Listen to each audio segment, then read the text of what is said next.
So as we've explained before, one of the buckets is insurance. And when we do this presentation, we start out with this slide, financial security, or how we borrowed on our kids' life insurance policies to buy a college rental home. There's a lot in there. How many parents buy life insurance for their kids? I did. I advise my clients to do it, and as you'll see, it's a great idea. So in this particular case, I had just started a new firm, and though I had assets, I was not able to get a loan when my son realized with his college roommates that they kept on coming in second to rent a home. And we were able to borrow on our kids' life insurance policies that we bought when the kids were just born, and they have grown for a lot of years to get the money to buy the house, and then we were able to refinance it. So let me tell you a little bit about our philosophy on insurance. This is an example of a young couple, family, where the husband, who was the breadwinner, he's the one who was working, passed away. And you can see in our concept of the beach and the storms. So here is a storm going on, but and the year is 2000. But here is a term insurance bridge. So that got the family from 2000 to 2020. It replaced the lost earnings in the event of a sudden death. And you can see as they get across the bridge, even though the father is not there, things are a lot more sunny than they would be without the insurance, the term insurance. Another type of insurance is permanent or whole life. This is insurance where every time you put $1 to the premium, some of it goes to a savings portion and some of it goes to the insurance. And this is a great tool. I call it the duct tape. We all have a roll of duct tape at our house someplace, and we use it for a lot of different things. I think whole life insurance is really the duct tape of insurance. You can use it for retirement, and I'll show you that in just a picture, an example. We used it, as I told you, to buy a rental house for the kids. We borrowed against it. You can use it to pay for their weddings. It's kind of like a line of credit. You could borrow against it, then pay it back. And the amazing thing about it is when you borrow it against it, instead of paying the bank interest, you're paying interest to yourself. That's amazing. It doesn't seem legal, but it is. You can pay for college. I think it's far better than a 529 plan, though a lot of people do 529 plans. They don't think of life insurance. But if you invest in life insurance for a newborn, you could pay for college by taking the money out of the insurance policy and then paying it back and letting it continue to grow.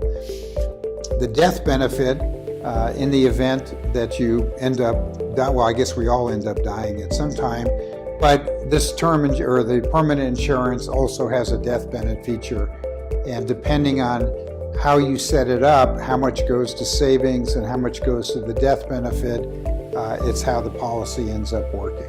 But it's a whole life insurance is a tremendous tool. This is an example of, here's a young couple and they're going on life's road. The mountain here is sort of the value of the insurance policy. So they're moving along, they have a family, they use this insurance as part of their protection for their family, and they kind of go up here, and then pretty soon the kids are off on their own, and they get to this point in their life where they're going to retire, and they have this whole life insurance policy. They can make a decision.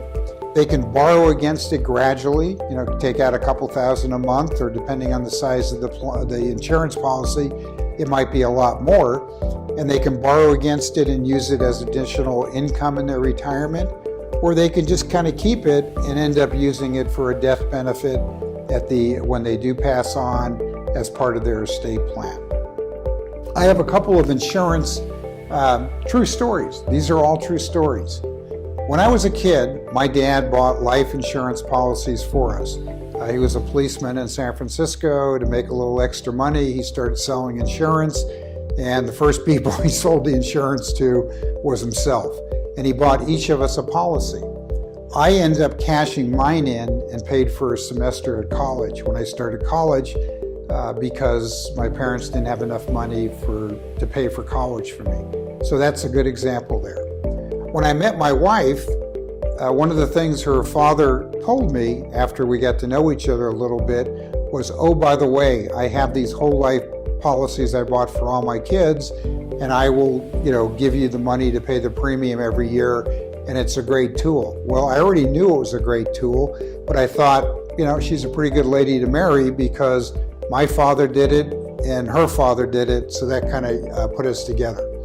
Another example, I have a great friend of mine, 50 years old, had the insurance policy sitting on his desk, and I was talking to him on the telephone, and I said, Mike, make sure you sign the policy. He said he's going on vacation. He'll do it as soon as he got back.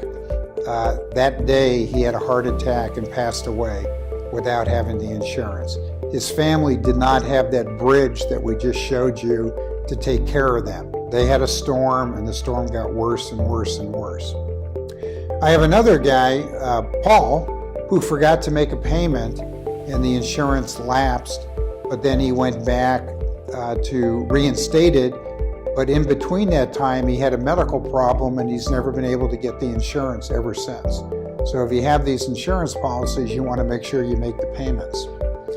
And then I have a former partner who canceled their insurance, and about a year or two later he had a heart attack and passed away, and he didn't end up with any insurance.